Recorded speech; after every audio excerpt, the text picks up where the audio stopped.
or whatever, but I'm going to be putting it up on the screen. I'm thankful Sahale was where we were supposed to be physically. And it's interesting that, I think I'm actually need to pin something here. Sahale was going to be the place for our event. And there are people here that are very involved in that. And we're excited to hear about that today. And yeah, thank you for the meditation. I was actually, if you guys had just left it without a meditation, I was wanting to just take a moment. And I still feel a lot of compassion and thankfulness and for you facilitating this. I appreciate it. So I'm going to go ahead. Shayla, you want to say anything about Sahale and this presentation? Sure. Yeah. I appreciate the enthusiasm they have of just for creating space. I had the opportunity to go there and to talk with Colette, who is one of the founders. And I found out, which we'll get into the video, but the whole point of Sahale was that it began as this human relations lab, I believe it's called. And the ethic behind Sahale was to do a good job of people being right inside and right in how they engage with the world around them. And after that was really established, they wanted to have a place where the land could own that movement and those people, and they could be of service back to the land and have a container to kind of have a rest for the people who are taking care of each other. And as we had the heart to have Sahale host the Convergence this year, but then we are not gathering on the ground, it was beautiful to visit them. And they have workaways and opportunities to spend time and engage with what they do. They're a really, really beautiful group of people. And if you want some solace from the city or to work on a beautiful space in the earth, they're a nice community to engage with and get a hold of them. I felt blessed to be able to spend a day kind of working to go and see what they were about. And yeah, and thank you for just everybody for showing up and sharing what you're sharing, and Sahale for laying some of the groundwork for the Convergence by providing space for us to gather around these ideas. And I have to be honest that I'm gonna have to leave a little bit during this session to take care of my goats and my children, and I'll watch it later. And so I'll be passing the official host hat to David for a bit, but I'll be here and I'll watch it later. I think I'm in there in the video a little bit, so that'll make me uncomfortable. So I'm glad I'm not here anyways. All right, thank you all. Thanks, David. Oh, we have a group. Yeah, that's Sahale. Please Sahale, wave you guys it, are live. everybody. Do you guys want to say anything before we start? Yeah, I would just like everybody to introduce themselves who's here. So, well, I'm Colette awesome. Hoff. I'm one of the founders.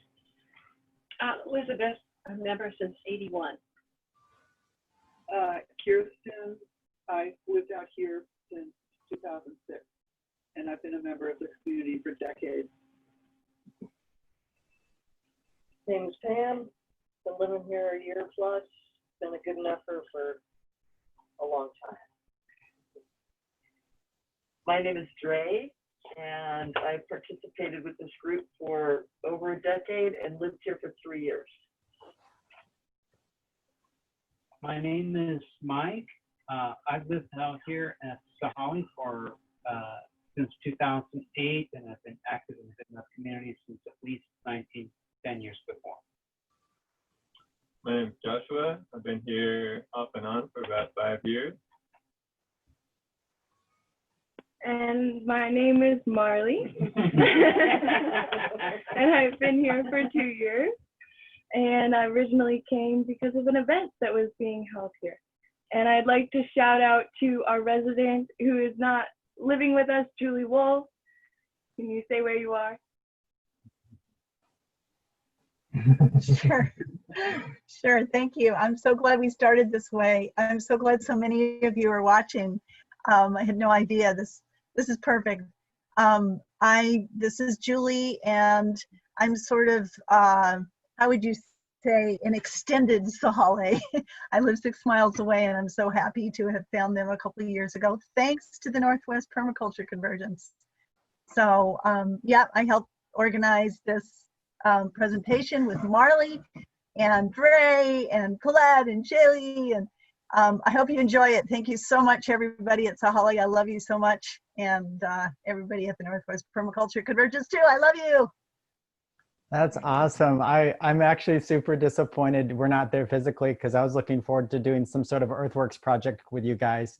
But I will be back, and I look forward to sharing time, whether we have the convergence there or not.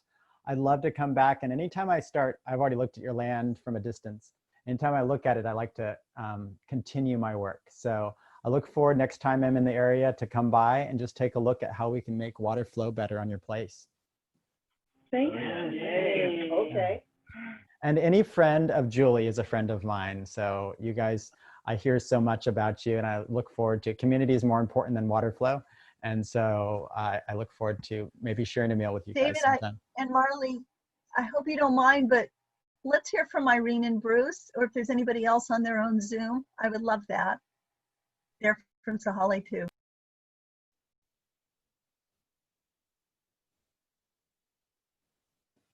Anybody else? Unmute yourself. If not, we're gonna roll on this video. Well, I'm not from Sahale and I never heard of it, but I'm anxious to learn more. Awesome. Well, sounds good. Are you guys gonna be available for questions afterwards? We're Okay. available for questions, and there will be some lightning rounds, and it's just kind of to help you all organize maybe what questions you'd like to respond to, or what questions it brings about in your own life. So I hope that you enjoy the presentation, and thank you everybody for all of your support. I'm so happy that we're here. Yes, and we look forward to coming back there at some point. David, Yes, Julie? awesome. I'm so glad you want to go there, David. This is where I wrote that in Sahale host instructions, so that you get a sense of what we're doing. If you could, we're going to have 3 different videos followed by 3 different interactive lightning rounds. Sounds so, good. I will play thanks. video 1 first. And you want me to just make them successional, and then Yes. we'll do the lightning round at the end. So looking forward to it. No, not really. It's a lightning round in between each one, if you don't mind. Oh, okay, sounds All good. right. Thanks. I'll read the instructions as soon as I push the play button. Here we go. Actually, hold on a few seconds. I'm about to share screen.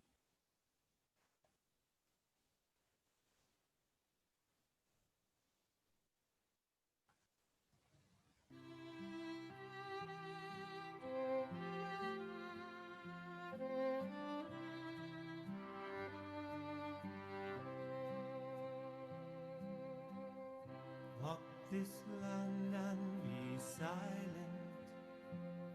and she'll heal day by day.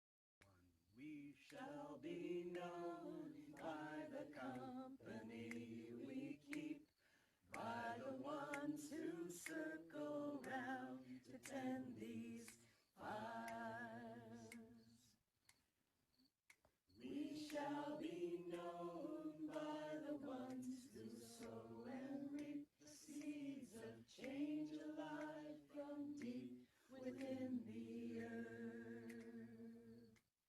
It is time now. It is time now that we thrive. It is time to lead ourselves into the well. It is time now, and what a time to be alive. In this great turning we shall learn to lead in love. In this great turning we shall learn to lead in love.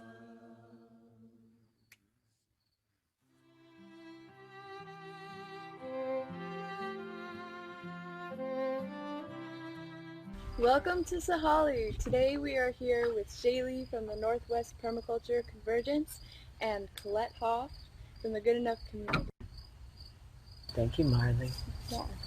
Shirley, I'm so curious about how you got involved with an interest in community. And I heard you say in an earlier conversation that you see the plant people and the animal people included in that definition. I've been blessed to have lived in some really beautiful communities that are very different. So at a young age, I had this like awareness that places are different, and there is this sense of community based on the place and who's there, just like the native plants. So I had this knowing that there are certain life forms that are endemic to a space. So on Catalina Island, there are plants that grow nowhere else in the world. And just to have reverence for that and to see that this community is built around that, but we need to understand that and kind of honor it. And that being able to explore botanical gardens as a child kind of helped me really see this community isn't just what's around me, it's also the story of what was there and what could be there and how we interact with it. I spend a lot of time outside, and I studied forest ecology and then horticulture, and I really got to understand the community in the sense of the ecology and the plants and this balance of life and growing space and how things interact. And then the word community didn't even as much be little people groups. It was more plant guilds. I hear you. And so that was kind of my journey to understanding it, and now living in places where I've seen intentional communities and like the permaculture community and intentional housing communities. There's like, I think that being able to spend so much of my child immersed in little places surrounded by a lot of nature has helped me really appreciate how much we can learn from the plants and try to model our communities after healthy plant communities and gardens can be of benefit. And you, how has that, I mean, being one of the founders of Sahale? I had a unique childhood. My dad was one of the first paraplegics from World War II and was very leaderful in a variety of communities. So I grew up in a sea of communities, and I knew that I was having a unique experience. And of course, blending, growing oneself in the out of doors. And then I met my husband, John Hoff, who incorporated a personal development process, again with the out of doors for adults, called the Human Relations Laboratory. And we've just done our 51st. We value that experience so very much. So I definitely come into it from the people standpoint. Our lab is such that we have a theme, large and small group process, and really help people connect and learn relational skills that we didn't learn in high school or college or the school of hard knocks. We have to be taught and recover from our childhoods. So we're about human development and relationship really in almost everything we do. And I fell in love with the model as I fell in love with my husband. And he and I had a pastoral counseling mental health practice for many years, which still continues. And John grew up with the natives in the Yukon and wanted as a child to create an orphanage for white kids because he could see the natives had a much better way of life.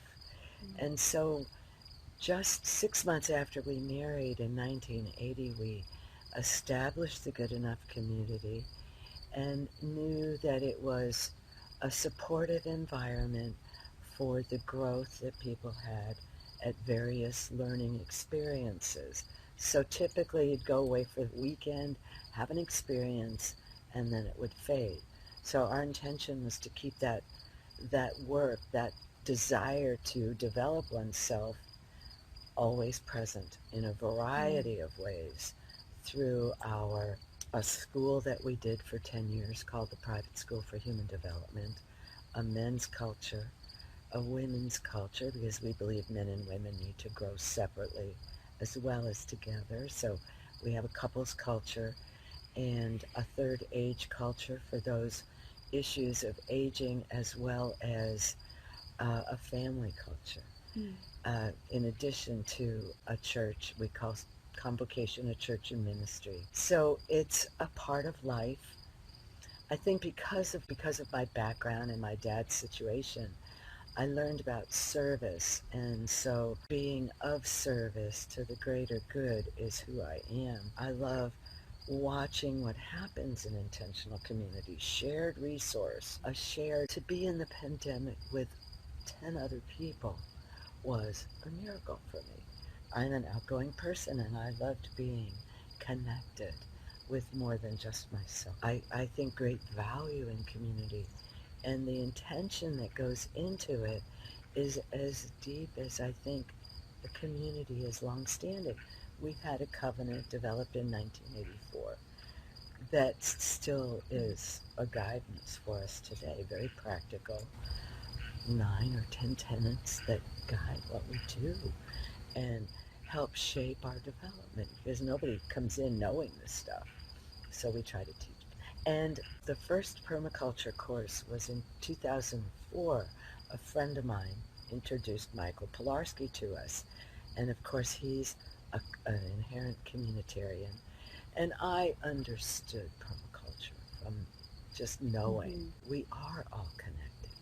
I've appreciated, Julie, the challenge of intersectionality, because I think the plants, the animals, the people, the sky, all of it, we're all connected.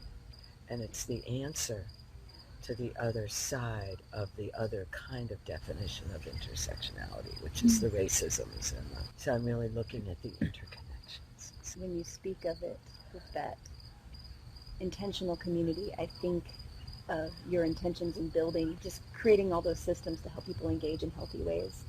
And in my plant mind, my plant-focused mind, I think of beautiful gardens and mature wild ecologies where there is that generosity too. I think culture is the same, because people need culture within which to grow, just like plants. Yeah, like the dirt, the soil has the so soil many of our microorganisms. community. Yes. It's that polyculture, that lots of different beings sharing space together. Absolutely. It's not different.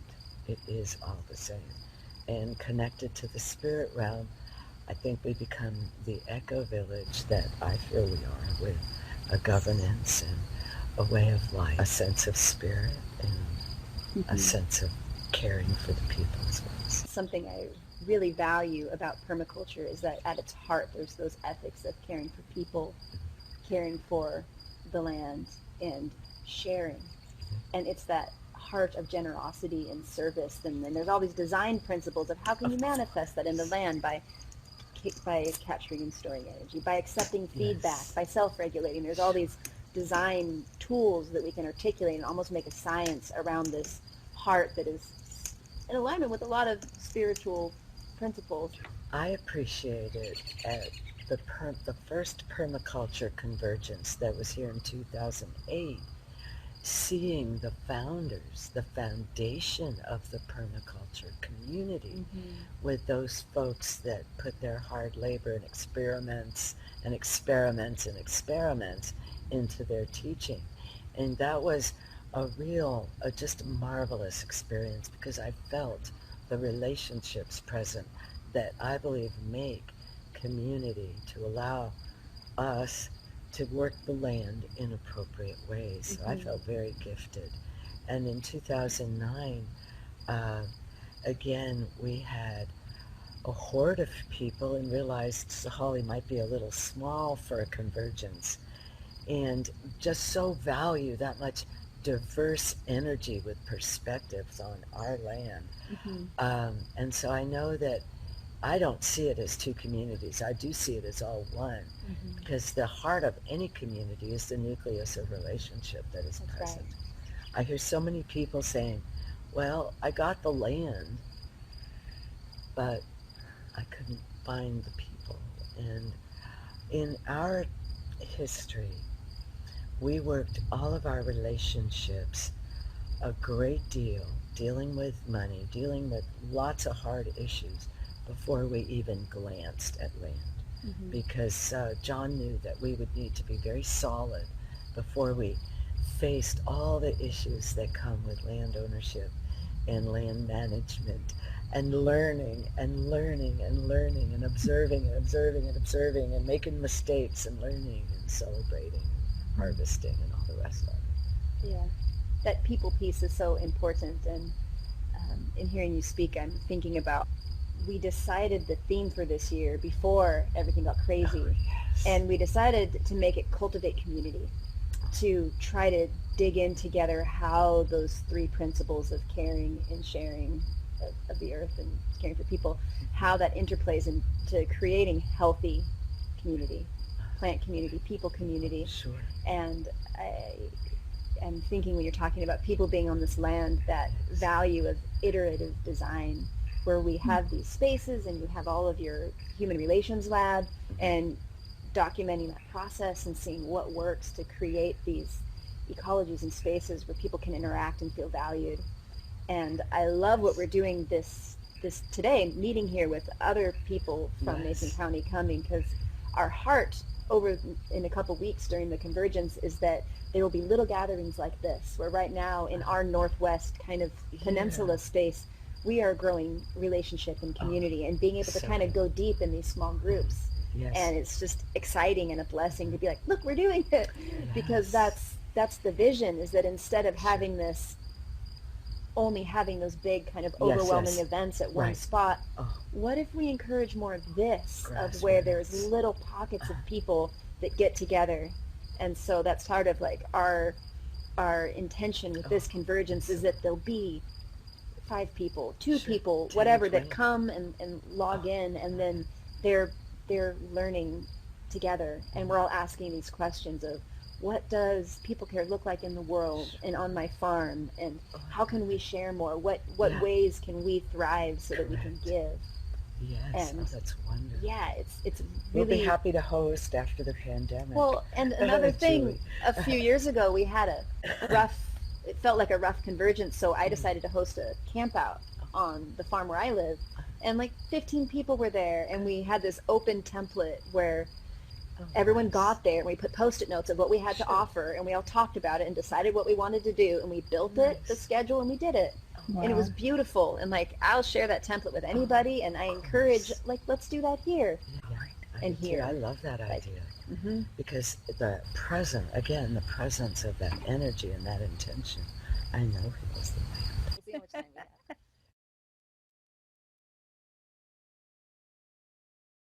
Walk this land and be silent, and she'll heal us day by day. Be still and listen to all she has to say.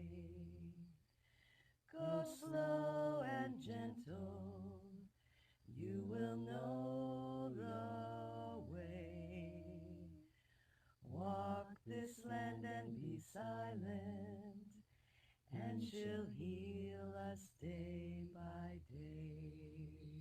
Welcome back to the terraces, for they have grown because we have water, and our water needs some shaping. Our earth needs some recreating if we want to have more grapes.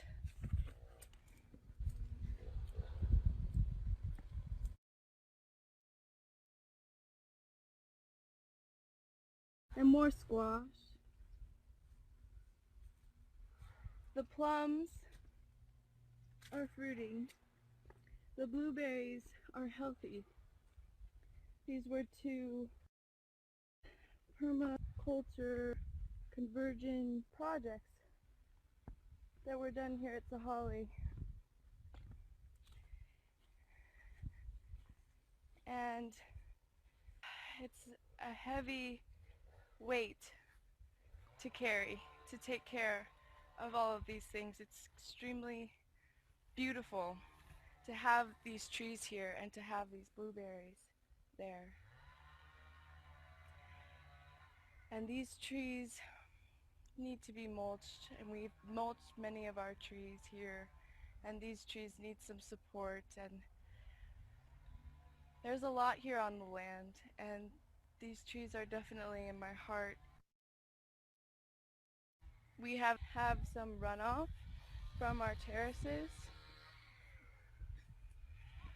down this hill, and unfortunately the way that the earth is shaped, the water just goes outside of some of our plants actually.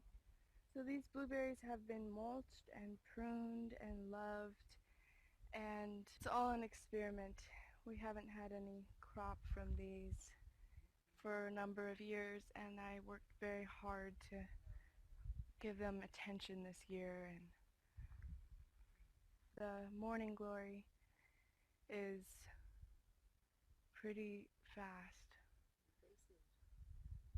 And I'm impressed. We did cardboard and chips, and it looks a lot better than it would have.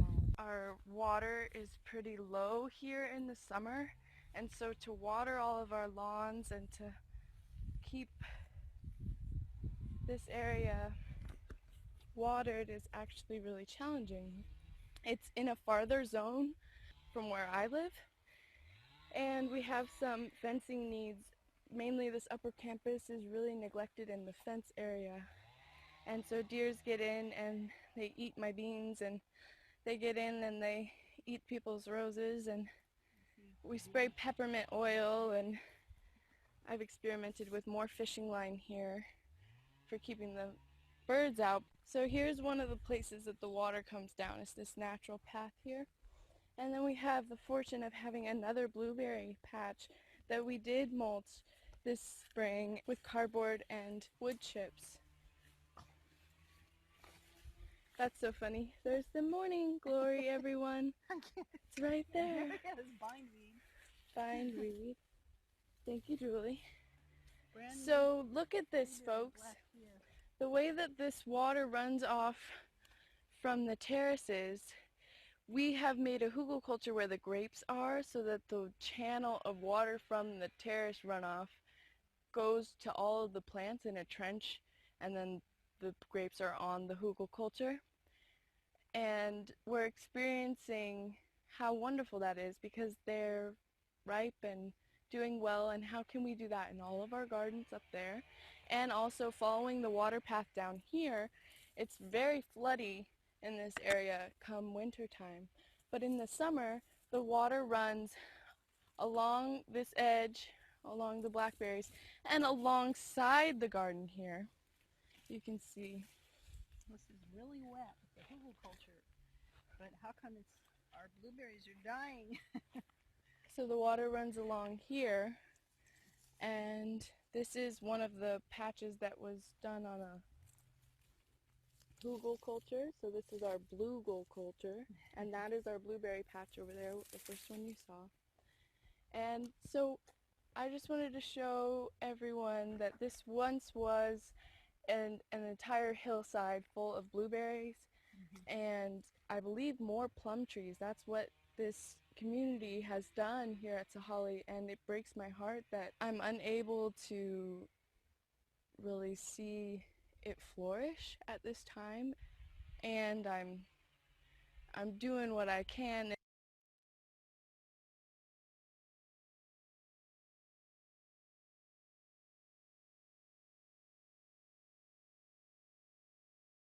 We have, oh, that's a good sign, some clover. I like that. Our intentions mean well, and we wish to make this better use of water, including our meadow. But we need to take care of what we have here. And I'm very grateful for the plantings that we have. And I will continue to take care of these areas and ask for support and help with tending some of these bigger zones. We have a lot of different areas here at Sahale. We have maintenance constantly, guests, resident interpersonal relations. We are full force out here in wood processing, and it's a lot. We have more people than we've ever had, and we just hope to have more people in our community, more people connecting. And if you want to support the earth, come to Sahale, and I will help support you supporting the earth. And I believe that the community here is making big changes and balancing and how important it is.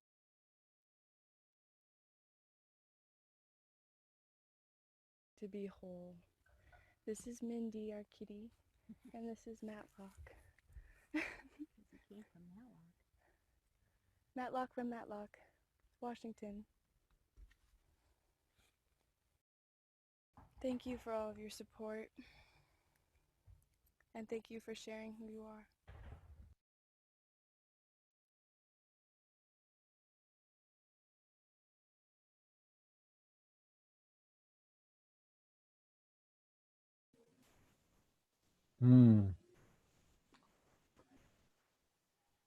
The picture seems to have gotten stuck for me.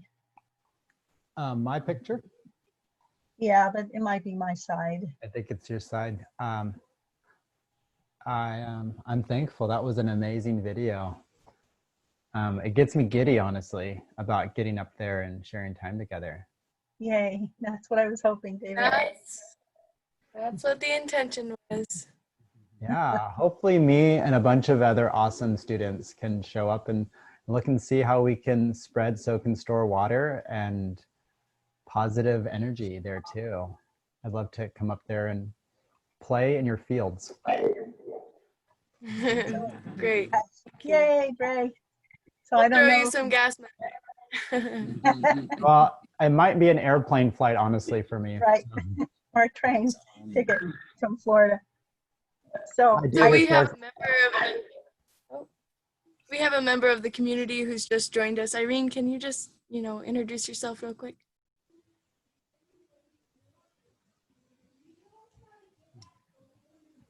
Maybe.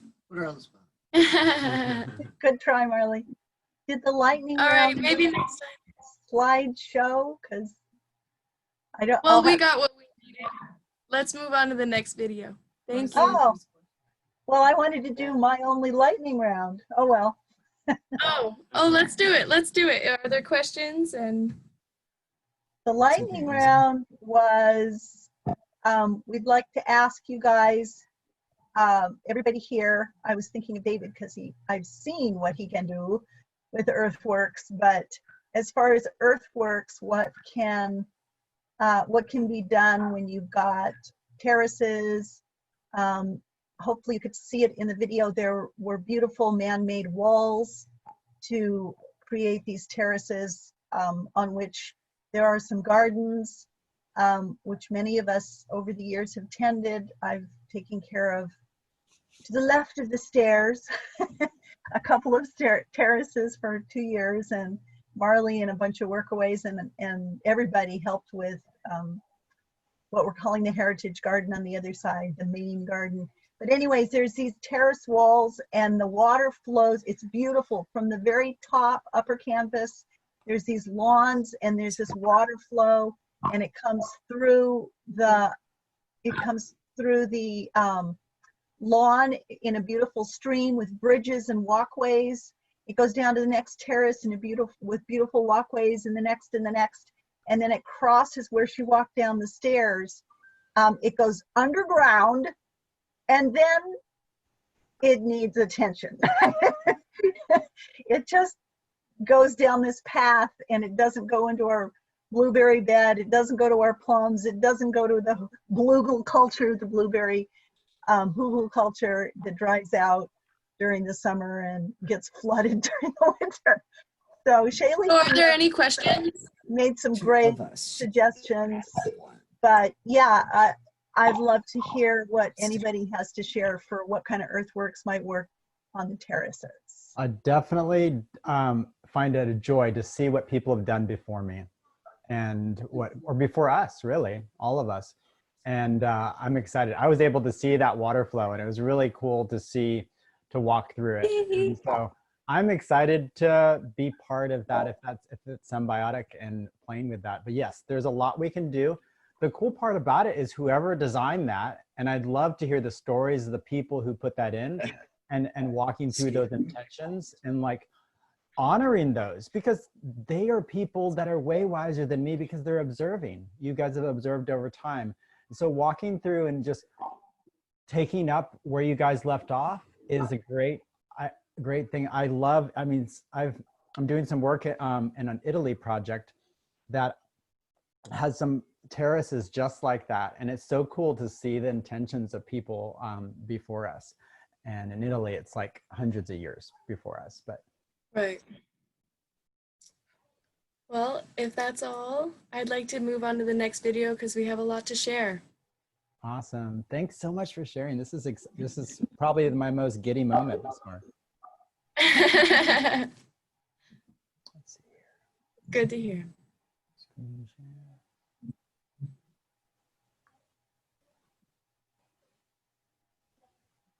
And as far as everyone knows, we have the volume up as high as possible, so we're doing our best.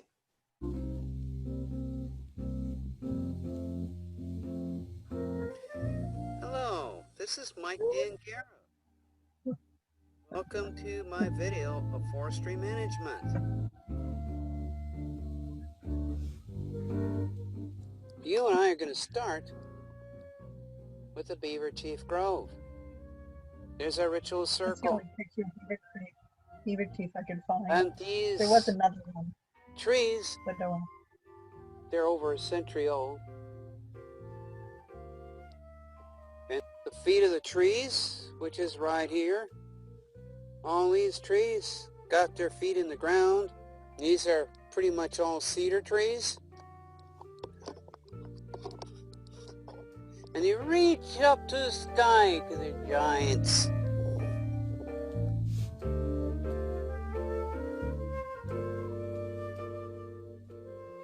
I'm going to show you forest floor because it actually is part of the ongoing ecology, sort of like the Olympic rainforest, except this is the Kitsap Peninsula. We're awfully close to the Olympic Mountains, so we get a lot of rain. Notice all the moss that's growing on the side. Notice too, there's a mushroom down here. So if I'm going to build a path, I'll probably build it right here. This forest is doing a lot of work. And what do we do with it? We mainly leave it alone. A large part of forest management involves knowing what not to do, as well as what to do. And part of it's education, because we have guests and others who use this forest. And so it's important that we're all informed as to how to manage this area.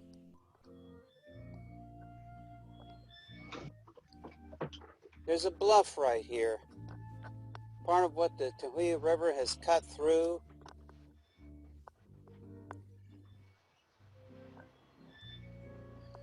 And here's the river, the mighty Tahuya River.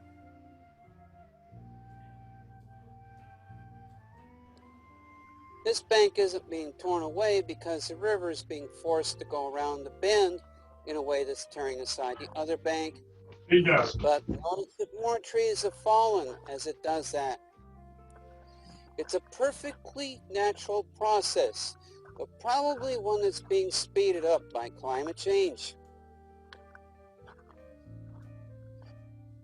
Salmon of all kinds come up and spawn. We have to make sure beavers down the ways don't plug it up so salmon can actually come in here and spawn.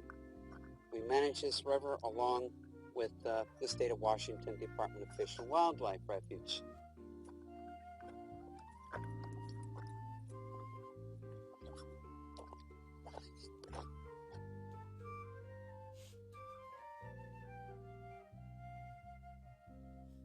Forestry management involves a lot of observation.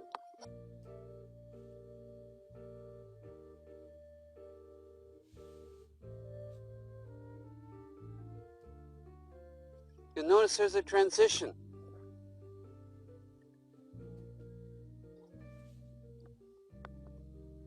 getting into alders and maples. This is what grows up when a fir forest is cut down.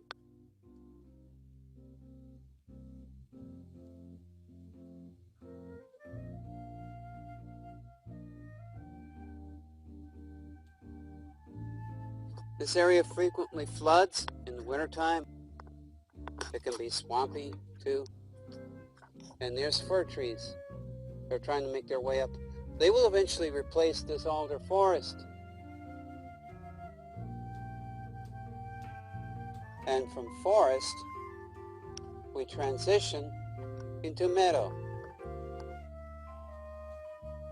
A large part of forestry management has to do with one's intention and the relationships that we have with the trees here. That over there is our grieving tree. There's all sorts of mementos that people have attached to it to honor those that have departed.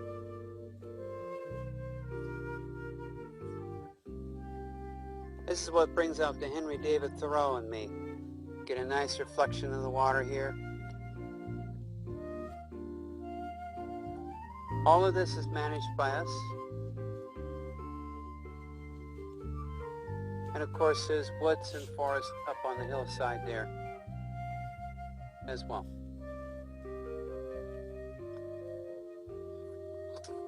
We're transitioning now from Central Park to what I would call the Hartwood Forest. Let me show you the transition. We've had our children put faces on the trees. We think the tree is communicating with the child. Gives the tree a personality. Oh my, look at all the dead branches. This was a tree farm, and all these trees are just packed in too close together. And so we're taking some of them out because we want to be in service to our trees. We want our trees to be healthy. They won't be healthy as long as there's too many of them crowded in too small a space. Notice that they are in a perfect alignment, like soldiers. These definitely were planted, you can tell that. And as you can see from the stumps, we've actually cut quite a few of these trees down. Quite different from the forest by the river that we saw earlier. I come to my house, my home. It's a tiny house. I'll show it to you. It's right in the middle of the Hartwood Forest.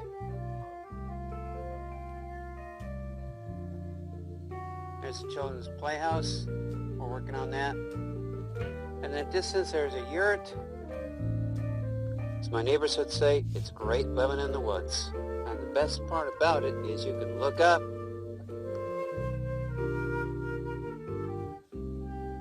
to the sky.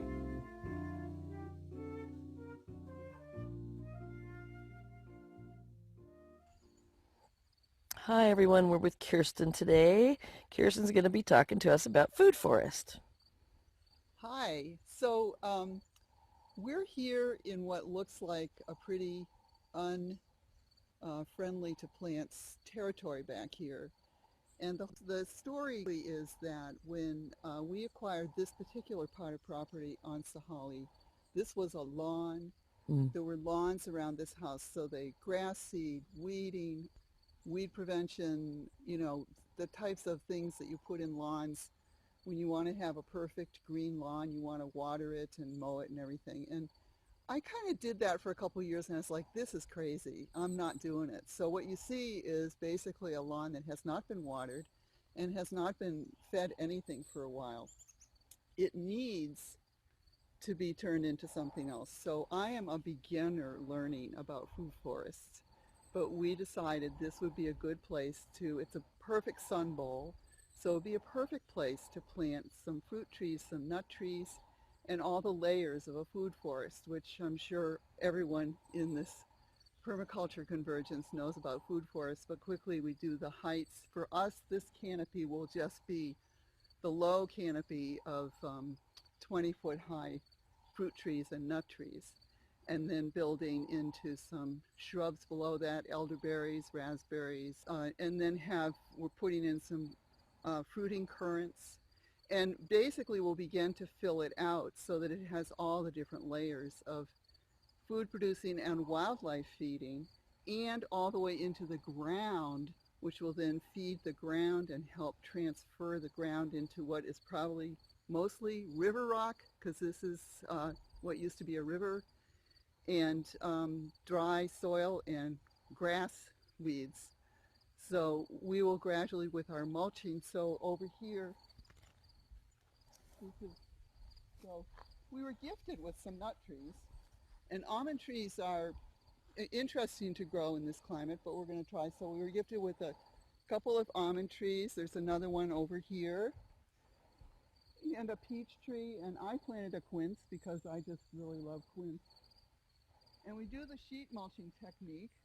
So when we plant a big enough hole that we weed the grass, get the grass out, and then we put down wet cardboard, compost, or some sort of soil that has microbes in it. And we're using the tree mulch from the tree cutters around here that create the mulch, so that we have them dump it here. And we put that into a big circle that helps to really smother the grass. And that's our start, but also underneath there, microbes are starting to grow. And so there's a lot more to learn about doing a food forest. And we have some other areas where we also can easily do that. We have a fir forest that we're thinning for the health of the forest.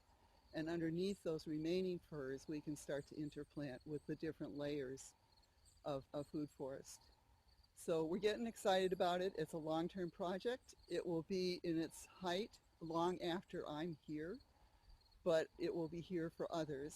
And I'm learning a lot. I'm taking a course at Oregon State University online with Marisha Auerbach, people who may know her. She's been at several Permaculture Convergence courses, and she is now teaching about food forests, and it's great to learn. There is a lot to learn. Thank you for visiting our food forest. Thanks, Kirsten.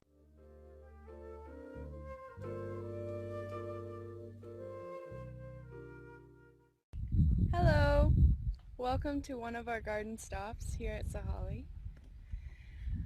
I am experiencing my very first year of annual vegetable gardening, and I started here with a flower patch last year, and it showed me that you can plant a seed and it really does grow.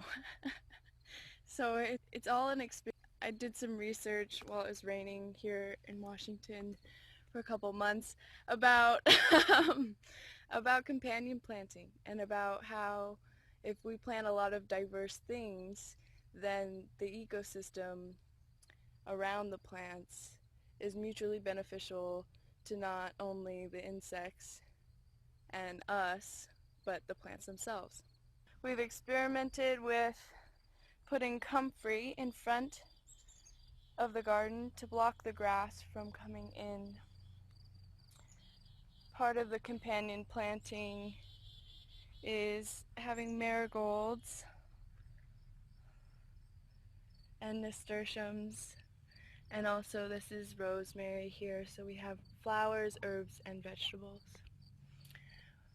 We've been doing a lot of mulching recently, and we're in a turnover place. I just harvested broccoli from this bed, and we uncovered the beets, which it's good to have vegetables that grow above ground as well as vegetables that grow under the ground together, so you're utilizing more space. In the process, we'll probably plant more beets in here, and using the chop and drop method of cutting the vegetation around it and layering, trying to build soil on top and in the gardens. And I've got carrots here. Another example of thyme, an herb, with an above ground crop Brussels sprout and an underground crop carrot right here. Welcome to this garden stop, and I have learned quite a lot.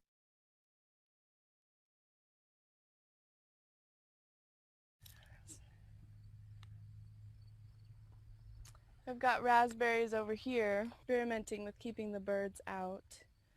It's going pretty well. I think they'll give a second crop. Leaving the seeds on this broccoli over here. Here's another alyssum and chive and Swiss chard together. I've got some volunteer parsnip from last year. I've been having a lot of fun learning about collecting seeds. I am looking forward to learning more about timing and seeing what I can do in this next, I think we have 70 days until the first frost date, so I'm looking at finding other things to plant inside. The greenhouse is full of all the sun-loving and heat-loving plants, so in addition to these vegetables, we're also getting copious amounts of peppers and tomatoes. One of the tomatoes I saved from a tomato I bought at the store, so definitely enjoying all the ways that gardening is teaching me to be aware and mindful and patient. I'm waiting for this dahlia to bloom. I've been waiting, and she will bloom one day.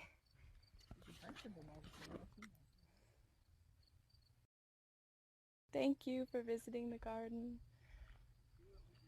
I'm collecting medicine. With being in the garden, it's enriching my soul, and the calendula plants are good for your skin.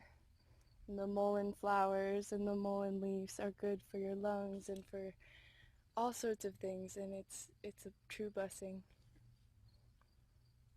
I hope that we can generate more of what we consume and to be really mindful about where our food comes from and how it impacts the whole world.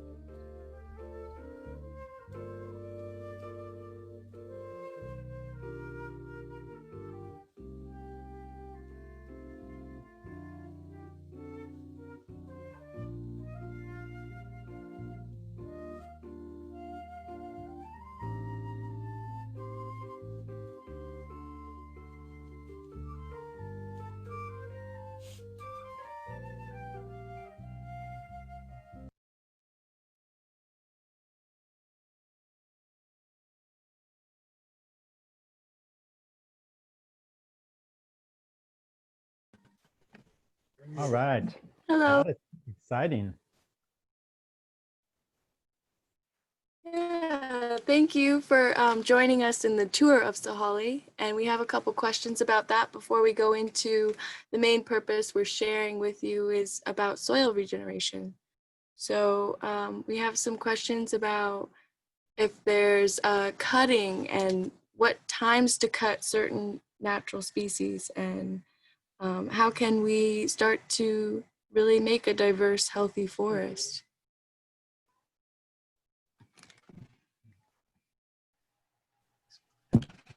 Marley, do you want to? There we go.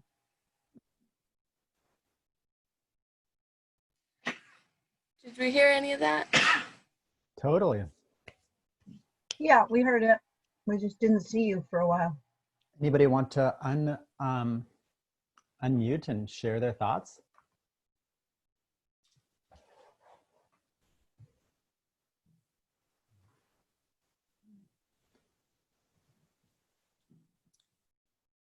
I have lots of thoughts, but I'm only going to share one. And that is, I love all the flowers. People don't plant enough flowers in permaculture. I go to so many permaculture farms and we're just growing trees and vegetables and fruit. No one's growing flowers, but I'd have to say that was what touched my heart the most, to see you in front of that flower bed and then just continuously seeing the flowers is something I think we forget about. You know, it's not just permaculture of food, it's permaculture of our hearts and our eyes. And just like putting something in your mouth, we're putting flowers in our eyes and the energy of that. So I'm thankful for the flowers. Thank you. Maybe the next Convergence, you can teach a class called Permaculture of Flowers. Yeah. I'd love to. Yeah, we need to do more of that, in my opinion. So They definitely help me feel happy, and I love giving bouquets to people, and they're definitely benefits. And I'd love to walk through the forest and give some perspective over time. There's a lot of thoughts, but I'll let everybody else make comments. That's up for it. We have 36 people, and somebody needs to chime in. Come on. Any thoughts, or any anything else anyone liked? If not, we're going to go on to the next video. Total silence. This is Merla, and I just really enjoy, I'm glad that Marley is panning the camera around. I haven't seen the faces of the folks at Sahale and Goodenough for a very long time, and it's just so cool to see everybody, and to see that interview with Colette was just awesome. So just really wonderful, and thank you. It's great to see the progress that's been, hey, hello, that's been made since I've been there, you know, and I still do get the newsletter. So it's just wonderful to feel a little bit more in touch with you, especially in the age of COVID. Yes. Yes. Marla. Thank you. Thank you, Marla. Anybody else?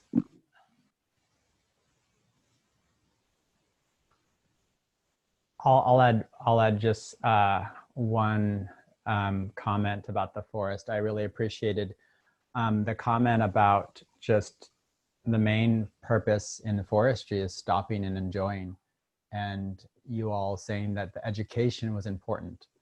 That if we can start with that perspective, and that we just go in and start learning, even if it is some of a monoculture, we still need to walk in and learn. And over time, the answers will come to us. And when they do, we'll do some things, and then we'll listen again. Any other thoughts? I'm gonna go ahead and roll on to part 3, and we'll go here. And this, I'm going to make this full screen for us here.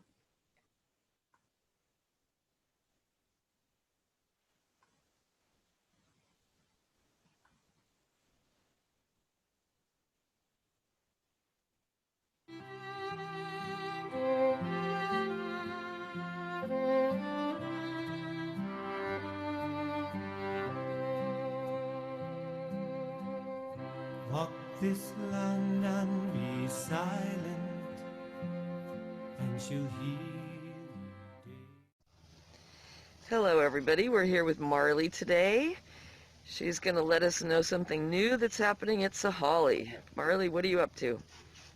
Well, right now we have 2 new worm casting bins up here outside Potlatch, and so I've been working away to feed them, and in return feed the soil, so I have less fertilizing to do in the summer months. So worms like grit, so we're saving our eggshells. This also helps keep slugs away if you put them on a pan, and it's good to have the parchment because they don't burn and stick to the pan. Then after you're done using the oven, you just throw these in when you turn the oven off, and that'll cook the egg out of there. And then you throw them in a Ziploc bag and roll it with a rolling pin until you get a powder. And you can either, you know, the worms love this grit, and you can also use cornmeal for grit. But the great thing about this is it's versatile. You can use it around your plants, or mix it in with your sluggo, whatever you're doing for slugs, and it'll help you keep the slugs off your plants as well. And then we're dividing our compost up into the peelings and the small bits so that a little worm can eat that. So what I do, the bedding is just leaves, and we have families. So we have, this is the Adams family, and in here we have the Von Trapp family singers. Kirsten has the Brady Bunch and has been doing worm castings for a while. and so has Irene, and she has the Jetsons. So these are our worm families. So they like paper, they like leaves. Leaves is their bedding. The worms are down in here, see? That's a worm. Where's the worm? Right here. Oh, they're tiny. These are little red wigglers. So they take the organic matter and they digest it and turn it into bacteria-filled, rich soil. From their castings. From their poop, yep. So you keep adding these layers, and what they leave behind, they'll move up to the food, and what they leave behind in this bottom layer will be their castings. Okay. And this is something, other than Kirsten, something kind of new we're doing at Sahale with all these worm families to help our gardens and help rebuild the soil. And so you can take these worm castings and mix it with your compost, and we're doing biochar out here to work with our brush and reducing our brush on the land. So if we make this compost tea with the worm castings and our compost and a couple other things, then when we have that, we can either fertilize right with it, and we don't have to buy fertilizer, it's everything we need, or we can inoculate the biochar, which is another way of, you know, it just adds more. There's more space in the biochar that all these bacteria can fill up, and so when that goes back into our soil and our soil system, we're putting the things in the soil that are gonna 10 years from now will still be growing, hopefully. It's building soil. wow. Have you named every single worm? Yes. Of course I have. That's Adam 1 and Adam 2 and Adam 3. Adam 150. And how often do you have to feed them? I feed them like once or twice a week. But I am open to hearing other people's worm casting stories, and I heard the juice is really good, so that this has a little spigot on it, so you can use that juice too. What's the juice? I think this you can use. It's all learning and it's all an experiment. I think this would be your fertilizer. Amazing. So when you're out here and you're interested in the worms and you're peeling potatoes, peeling carrots, save them in the special worm casting compost bin. Well, and then we also get to thoroughly use our food, right? We're doing different things and using our resources wholly and completely, so we're doing a holistic full circle here. Yeah, lots of different ways of going about building or one goal. So there's lots of different ways to get what you're trying to accomplish done. And so we're trying to just broaden what we're doing. Beautiful. Have you created a worm song yet?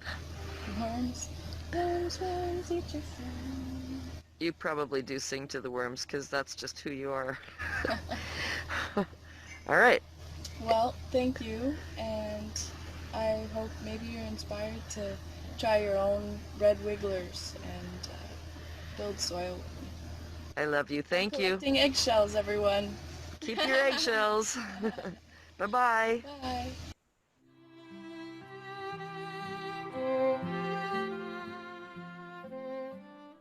So one of the ways that we have started building soil here is by drying out these chips and inoculating them with EM and using that for bokashi in bokashi buckets.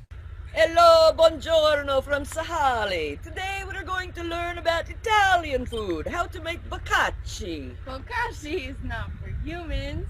Bokashi is food for the soil.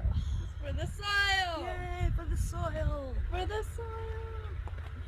Today we are here at the lower campus of Sahale, and we'll show you how to make bokashi. One of the many ways that we are trying to build soil. So what we will need is some EM liquid, which is effective microorganisms. And you can buy this and extend it 22 times. I've only extended it 3 times. It's very inexpensive to buy 16 ounces and do that. Or you can make it yourself. How do you extend it? Extending it is just feeding it some more molasses and water and keeping it in a warm anaerobic closed container for, it could be 10 days. It depends on, you check it for the pH. You want the pH to be 3.5. So once you've got some EM, and you can make this yourself without buying it, you can actually make your own EM with rice, water, washing, and milk. But we kept it simple because we were doing a lot at Sahale to build soil. So this is an extended from the effective microorganisms. We'll need some kind of carbon-based substrate. It could be wheat bran, rice bran, it could be leaves, it could be any dried material. So we pre-dried a couple of these bags of wood chips. We'll use wood chips. So we're going to put this in the wheelbarrow. I have pre-measured, we're going to use 10 pounds of the carbon material, in this case wood chips. And I dried it out in my attic in the summer, and I've pre-measured 10 cups of water. So that's 10 pounds of the brown stuff and 10 cups of water. And we're going to mix a quarter cup, or 4 tablespoons, same thing. So I'm just going to use, instead of 4 tablespoons, a quarter cup of molasses. And this is, I got a large quantity of molasses from the feed store, and it's very inexpensive that way. This molasses basically feeds the bacteria, so it keeps growing. Okay, so we've got the water and the molasses in there. Use the same amount of EM, 4 tablespoons, or 1/4 cup. You hear the, it's living, it's making gas, it's growing. It's bubbly. I love how excited you get about these things. It's fun to watch you. I love working with life so that we can support our soil restoration for our gardens, for our food forests, support the living soil so that it can help the plants pick up all the nutrients. And later we'll talk about how this is used. Mixing this up, just water, EM, and molasses.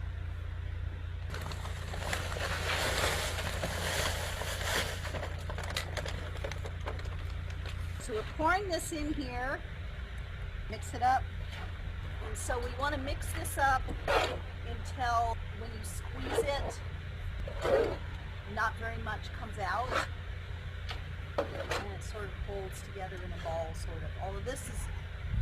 We got these chips from Asplin. They come and do tree work out on the roads, and we just asked them if they would drop off chips, and we use them in different ways. So this is one of the ways that we're trying it for the first time. So Julie, I'm noticing that you're not using gloves. Yes. And I want to know why. Right. The reason why I'm not worried about gloves, because these are friendly microbes. There are microbes that are good for us and good for the earth. The lactobacillus, it's been dried for quite a while. It's sitting in our greenhouse, ready for us to make more bokashi. We're going to end up putting this, when it's the right wetness, in this bucket. I don't know if you can see, do you want to hold that up? It's a sealed bucket. You can also use a garbage bag. And this is an anaerobic process. So we'll put this in here and seal it for about 2 weeks, and it will actually grow these microbes. This reminds me of making sourdough starter in some ways. Yeah. So you're basically feeding something, and as you let it sit, it expands itself. Right, it grows. Neat. Yep.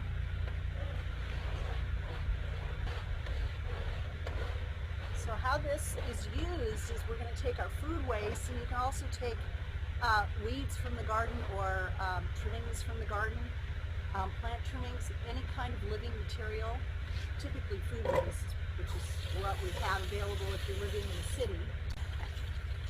And you, in a similar bucket with a lid, you put in your food waste for the day, and then you sprinkle a bit of this in the bucket and you seal the bucket.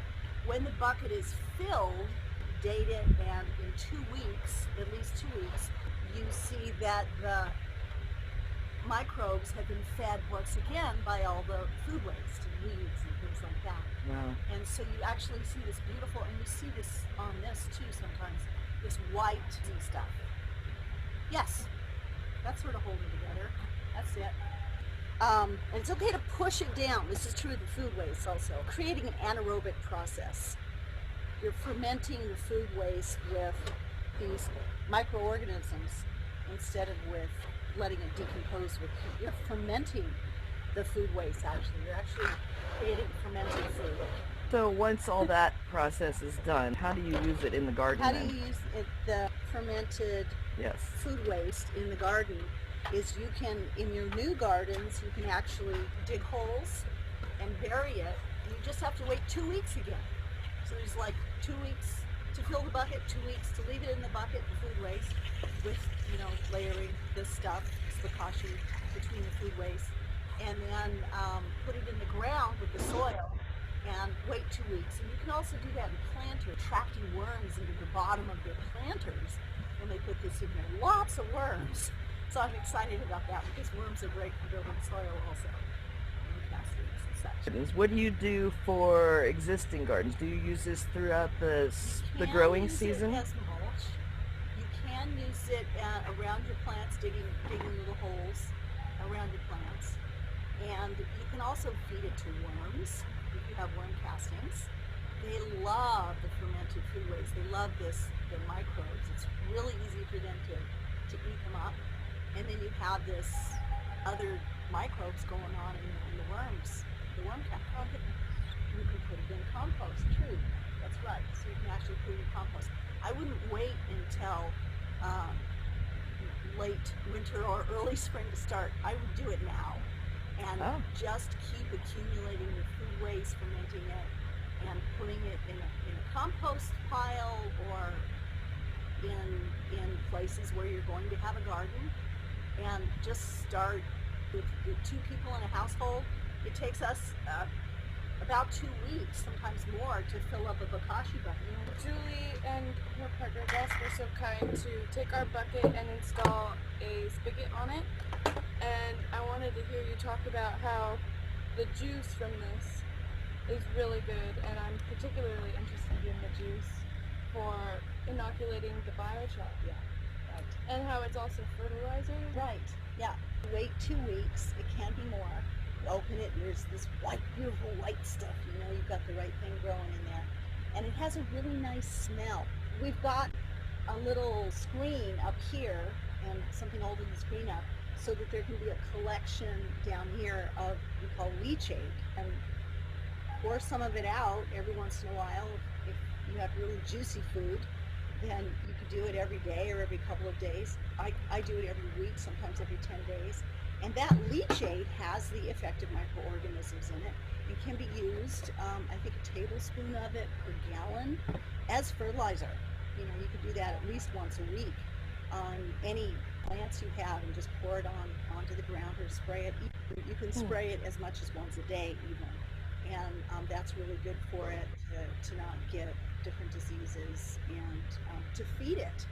And again, what this does to the material that you use, the fermented food waste, is it actually makes the NPK, nitrogen, potassium, and phosphorus, yes, fertilizers for plants available. And it provides about, I've been told, maybe a 333, 444, something like that. So both the leachate that you get out of the spigot and the food waste is really good food for your plants and for your soil. And I have a question about using it in making compost tea. So I'm wondering if anybody's experimented with bokashi and compost tea, but what my research has shown is that I would like to make a compost tea using our worm castings and hopefully the bokashi juice, and bubble it and inoculate the biochar in that. That'd be excellent. And so I guess I have that question question, how do you go about that? Do you add, in the compost tea, do you add bokashi half to water, or what is the formula for using the what do you call it? The leachate? Leachate. The liquid that comes out of the spigot of the bokashi bucket? Yeah, so I'm curious if anybody knows anything about other ways to use bokashi. Right, and all the lovely liquid that comes out of it. And also I want to talk about the inoculating the biochar and why both EM and the leachate, the liquid that comes out of the spigot, is excellent for biochar. It's perfect because biochar is super alkaline. And the EM and the leachate from the bokashi buckets are super acidic. When we make the EM, we know it's done when it gets to a pH of 3.5. Check at day 7 after you extend this. Check at day 10 if it's not ready. Check every day or two. And when it gets to 3.5, it's ready. So you've got really acidic 3.5. Plus you want to inoculate the tiny pores of the biochar with beneficial microorganisms. The biochar and the EM or the leachate out of the bokashi buckets are excellent together. So we're gonna wait 2 weeks on this. Yeah, right? Let's seal it. This was the first batch that she did. Oh, good. And can you see that? This was 1 scoop or 2 scoops to every layering of food. Yeah, every time you put. So this was made with the same stuff with sawdust. It smells like mushrooms. It does. It changed actually. Usually it smells slightly like molasses. And that's it. In 2 weeks that will be ready to use in a bokashi bucket. And you don't have to have a spigot at the bottom. If you just put a bunch of this sawdust or these chips down at the bottom, you don't have to collect the leachate or the liquid out of the spigot. You can just do that. You could put this stuff in a spray bottle while you're waiting for the 2 weeks for this substrate or carbon, inoculating the carbon bokashi. You can actually just spray straight EM in the bokashi bucket on your food. And that also makes beautiful fermented food waste with bokashi. And that's it. That's how you make bokashi. Oh, you're so wonderful. Thank you. And we end with this song. Bokashi, whoa, bokashi, whoa. Thanks so much, everybody. Sing to it. It likes it. It's a living. Oh, yes, it's true.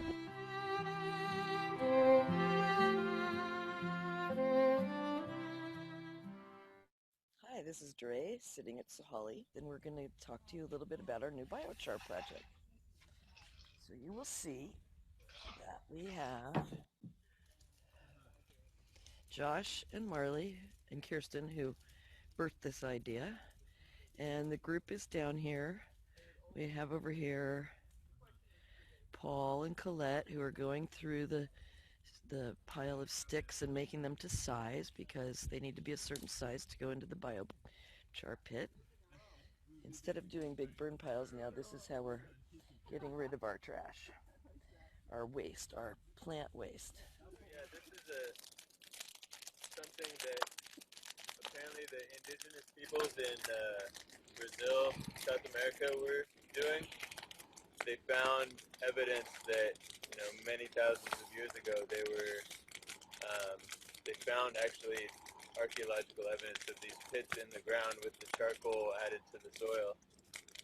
And the idea is that the charcoal becomes a house for nutrients and organisms. And you add that to your farming land and just give a lot of little microscopic spaces for nutrients and microorganisms to live, which are then become available to the plant when they're farming. So can you explain how this works versus just a burn pile? Well, we're making charcoal where as each layer burns, we get it to the point where white ash is on there just right now, and then we should add another layer to kind of smother that layer, stop the burning of that layer and start the burning of the next layer. So whoever's throwing a pile on next. So you're telling me we don't do a great big huge fire. We do short layers that burn really hot and add to it. Right, and then we have a finished product at the end, yeah. And the finished product looks like this. This was from the first time we did it. And here is Kirsten. Hi, Kirsten. Hi there. Would you like to share something? So, yeah, I was going to say we're standing in what was originally a tree farm of Doug Fir, a monoculture. And with the advice of forestry and lots of our friends, we knew we wanted to make this more of a diversified culture, which does involve cutting down some trees. And other places around our property, we have all this brush. And historically, we were just having a big bonfire once a year, and all that carbon goes into the air. So instead, we've got 4 ways that we can deal with brush, and biochar is one, and brush piles for habitat is another. Yes. And hugelkultur, which is a whole way of creating planting sites, involves putting brush in the bottom of a pit and then filling it with good soil on top. And the brush gradually decomposes and contributes to the process and creates good growing medium. And then the 4th... We'll have to ask Marley. Marley, what's the 4th one? The 4th one. Chipping wood, yes, and using it for making paths, and when it decomposes, it's great for mulching. So there you go. Perfect. 4 ways to do things differently and preserve carbon back into the soil and create habitat. And not just flush it up into the air. Not just burn it up. That's right. Cool. And here's Mike. Thank you, Kirsten. Hi. Hi. Are you breaking sticks today? Oh, yes, definitely. Good. Thank you for your work today. You're welcome. All right, everybody, say goodbye. Bye. See you again.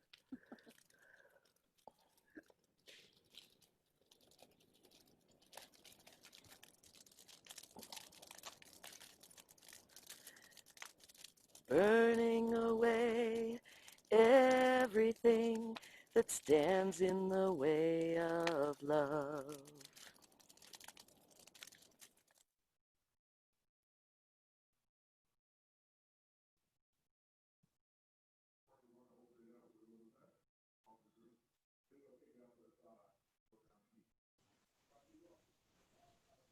That was really awesome.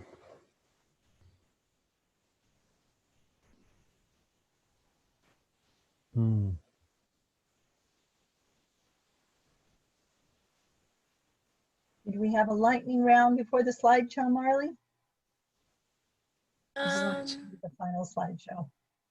Let's do the slideshow. All right. Thanks, y'all. Yeah. All right. Jesus Christ.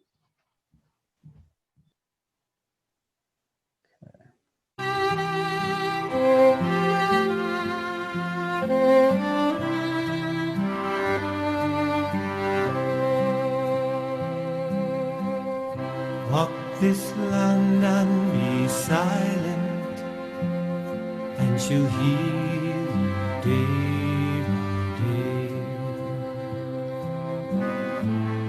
Be still and listen to all she has to say.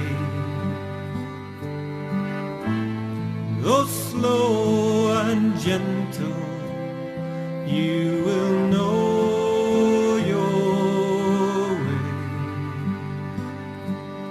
Walk this land and be silent. She will heal us day by day. Walk this land and be silent, and she'll heal you day by day. Be still and listen to all she has to say. Though slow and gentle, you will know your way. Walk this land and be silent, and she'll heal us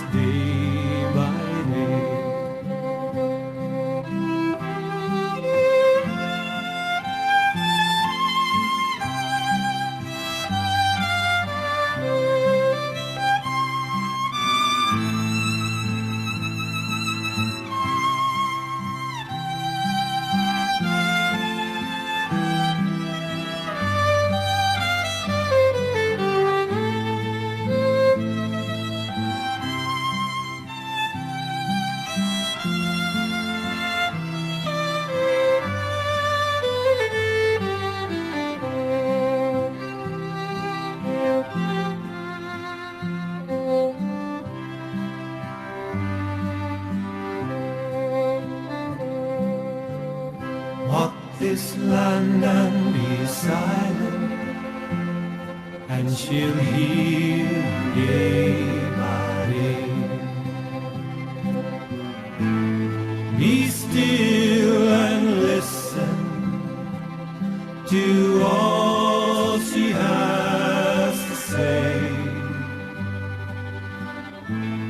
Though slow and gentle, you will know your way.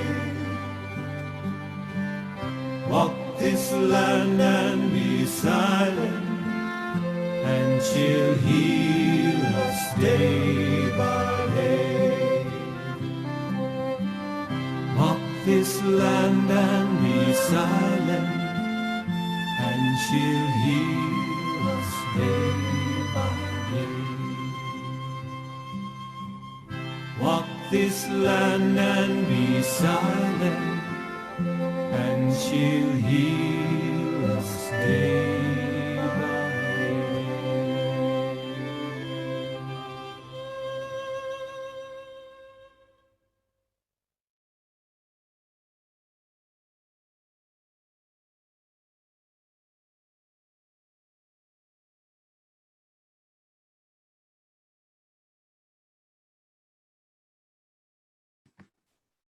So I hope you all enjoyed Yes, the oh, presentation. wonderful, wonderful.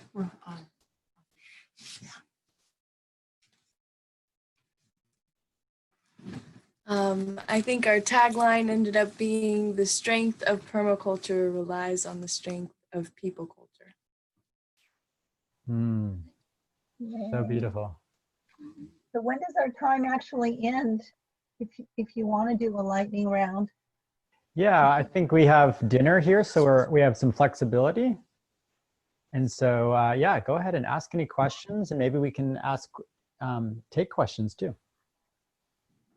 Yeah, are there any questions? I'll start there. Are there any questions about the Good Enough community, about Sahale, and about the permaculture practices that we're trying to practice? And if someone wants to talk, they're going to unmute yourself, and then I'll call on you. We were hoping by making 3 separate parts that there would be engagement in between the engagement that we experienced earlier today in the various things like the singing and making sauerkraut and other things was so refreshing. So instead of just sitting here for 90 minutes, we hope that you guys jump in and start talking with us. Please engage. What did you see? What did you love? What can you contribute? Whatever's on your mind. Thank you, Emily, for saying that Sahale is beautiful and inspiring. Thanks for watching. And Yeah, Emily thank is you live. so much for sharing. Can I share? Yes, go ahead. Yes. Hi. So I just wanted to say that I am an outdoor educator, and I'm going to be a permaculture mentor for children this year. It's my first time teaching permaculture to children, and I just got so inspired watching the Bokashi segment, because that's like such a cool science experiment to do with the kids. And I'm totally going to start them with that really soon, probably within the next few weeks. And I just wanted to say thank you for that information and inspiration. And a bunch of kids down here in Santa Cruz are going to learn that now in California. Yay. Awesome. I wanted to comment, if I may, that the demonstration of making biochar it was timely because, you know, with the windstorms, we've accumulated a big pile again in this property that's new to us, which is about 2/3 forested on 2 acres. And, you know, every time there's a windstorm, there's a huge pile. Oh, share my video. There's a huge pile of downed branches and whatnot. And the idea of maybe transitioning our burn pit or burn pile into a biochar pit, it would be a little bit of a challenge, but I think we could do it. So thank you for that. That's awesome. And is Marley Long wants to share something? Oh, I just have my mute off. I guess I could respond to that really quick and just say, I don't know if you have a tractor, but that made it really easy to dig 3 feet down and 6 feet across. And so it kind of, I'd love to help if you need somebody to help with a shovel. But that's what it is, 3 feet down and 6 feet across. And then there's some science to it about waiting for a white ash and adding more. And then watering it, and it has many different properties. It's really exciting to learn about. There's a good YouTube video, out there. So just. And we got Blair. Hi, I was just wondering, you touched on it a little bit in the videos, but I thought maybe it'd be nice to expand on a little bit what your sort of plans were and visions were for the forest, the upper canopy stuff that takes a little bit longer to develop.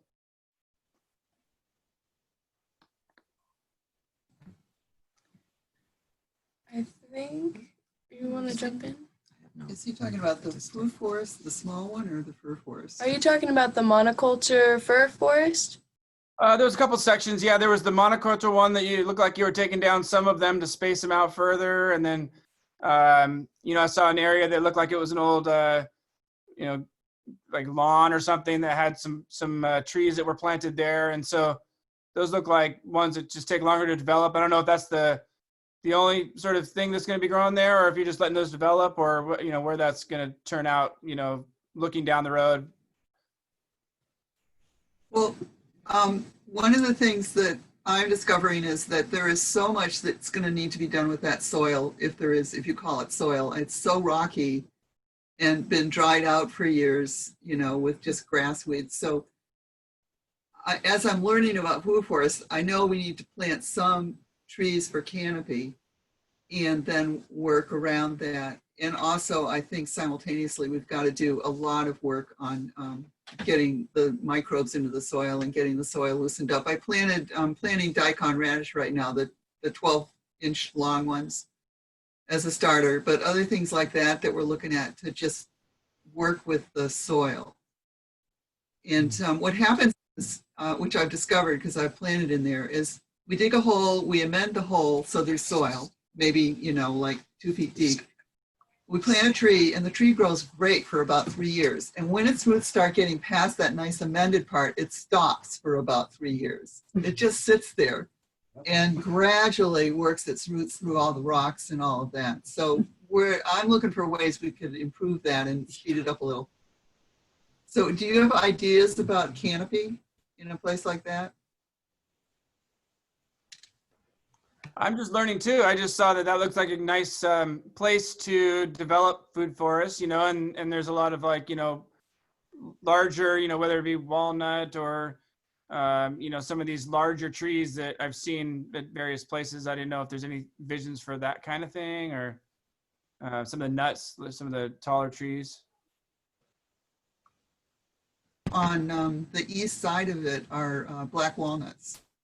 So they're already there, and we also on the east side have a wet area. So I've been trying to figure out what we could plant into the wet area and have sort of a wetland food forest as well. So I'm just exploring it too. Black hawthorn is one thing that I want to plant more of, which is native, as opposed to the whatever English hawthorn or stuff. So we're trying to stick with mostly native with the trees and the shrubs, but we have some fruiting too. So it's a learning process. There is no doubt about it.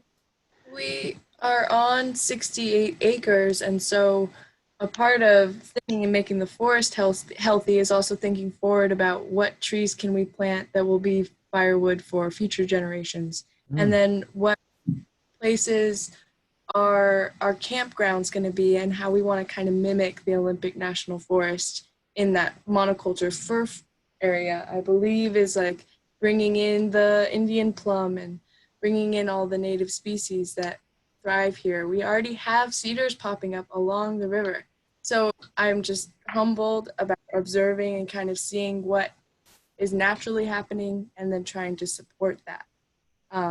We've talked about maple trees because you can cut them down and coppice them and continue to regrow firewood. And that could be not in our campground area, because the campground area, we want the vine maples and the ferns and the beautiful things. But then out in our back 40, more of the meadow area, we have maple trees maybe where it's easier to harvest our firewood and easier to move on the track of being more self-sufficient and contributing to the regeneration of our soil and our world and community. A question I have that is for anyone that could maybe share some thoughts about this is, because we are, one of the ways we're providing heat here is through wood, firewood, and not just small wood stoves, but we have a central boiler as well, which heats a number of buildings. And we also have some solar. We're wanting to move more towards that. It's expensive. But my thinking is, as we have logged these trees, which needs to be done, as was described in the description of the crowded tree planting, all of what trees provide into the air, what is it called? Transpiration.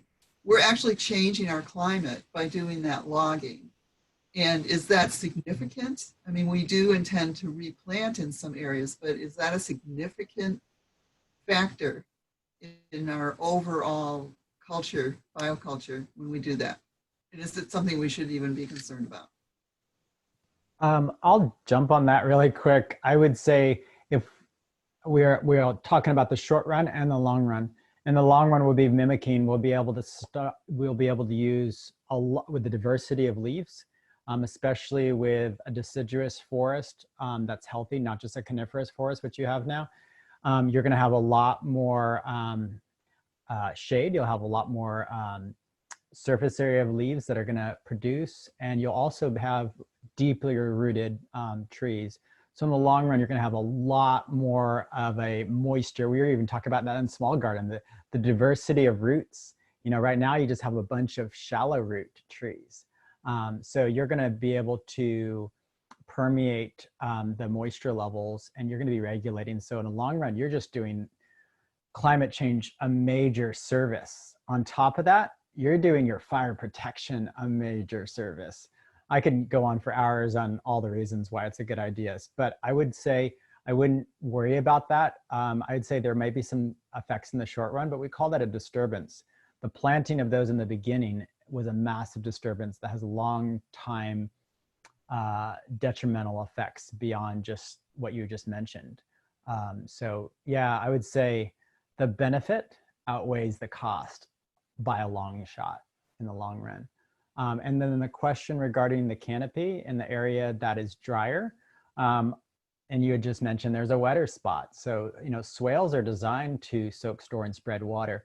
We can bring some of that moisture around, create the right environment to rise some really what I call pioneer plants that are going to be a quick canopy. And then they're going to be providing the chop and drop and the nutrients and the nitrogen fixation for all the other elements there. I love working with high clay soil and high rocky soil because everyone knows they're hard to work with. I like the most depleted soils because some of the systems utilizing water and nutrients flow, it's like a metamorphosis. It's like from a worm into a butterfly rather than just like, oh, we're just going to take this great soil and make a food forest. I like the transformations because they're a lot more fun. So that class, I think tomorrow I'm teaching permaculture basics, and we'll talk a little bit about that. The moving from a worm into a butterfly and that metamorphosis that happens in permaculture. But I think that area, I would definitely say, let's bring some water, let's bring some nutrients, and let's bring some trees that'll go down deep quickly and create really quick canopy over top. And they can be coppiced later on. Once those fruit trees are all like, now I have friends to hang out with and I can rise all together. Could you, for our region, list off a couple of trees or so that we could plant like that? Well, some of the ones we've seen, alder's obviously helpful. A black locust is one of my favorites. Autumn olive is a really great kind of a mid-story. It's really bushy. It's accumulates some awesome stuff. It's edible. I had to interlace that with sea berry and some of those are, everything I just listed there is going to be accumulate all the goodness there. And they're also very versatile in very difficult climates and difficult environments that have depleted soil. And I don't really know what type of slope you're talking about in the specific area, but it looked well drained. But I would love to just at least run one swale through that area. But I'm gonna have to have, I always say, I try not to design until my feet are on the ground. But those are just some random ideas, but I get a little giddy too quickly. I wonder, should we be planting things based on what the future is going to bring, which is hotter, drier summers?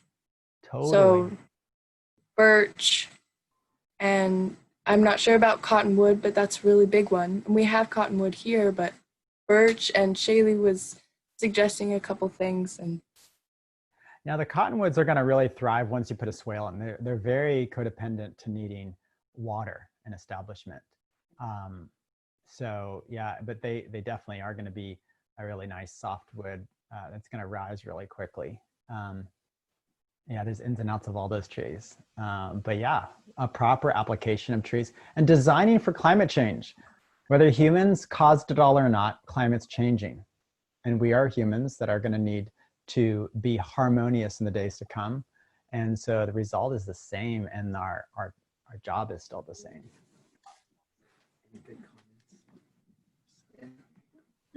thank you for sharing all that knowledge, and I look forward to hopefully setting up a time that you can come and get your feet on the ground. Yeah, good to meet you, Marley, and everyone else there. I'm excited. I'm re-excited because I was already excited like a year ago.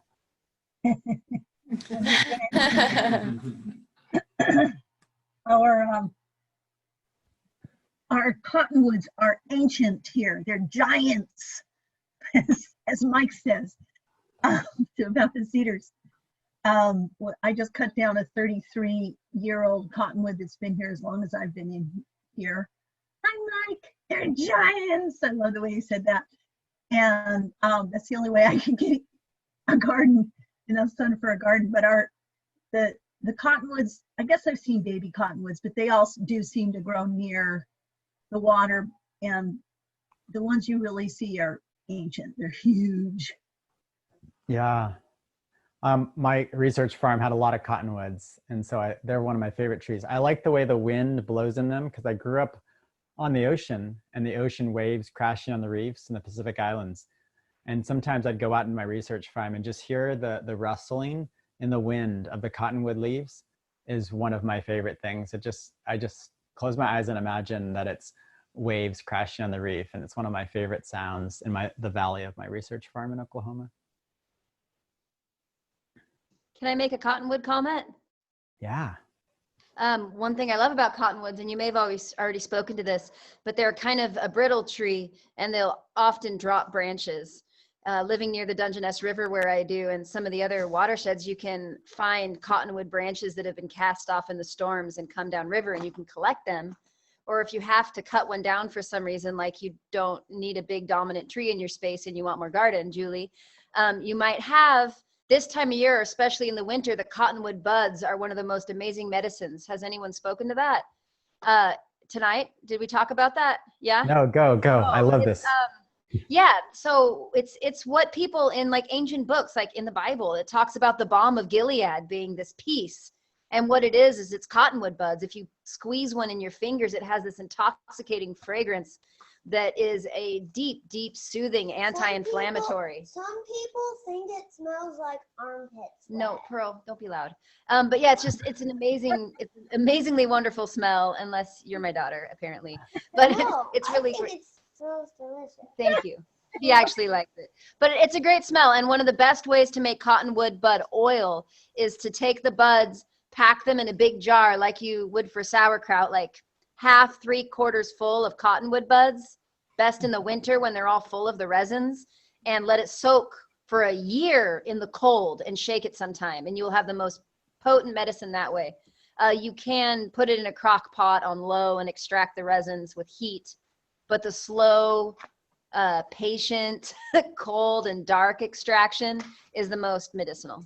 I've heard about this and I forgot to get back to somebody. I thought it was in the spring that you collected the buds. It's before the plant leaves out.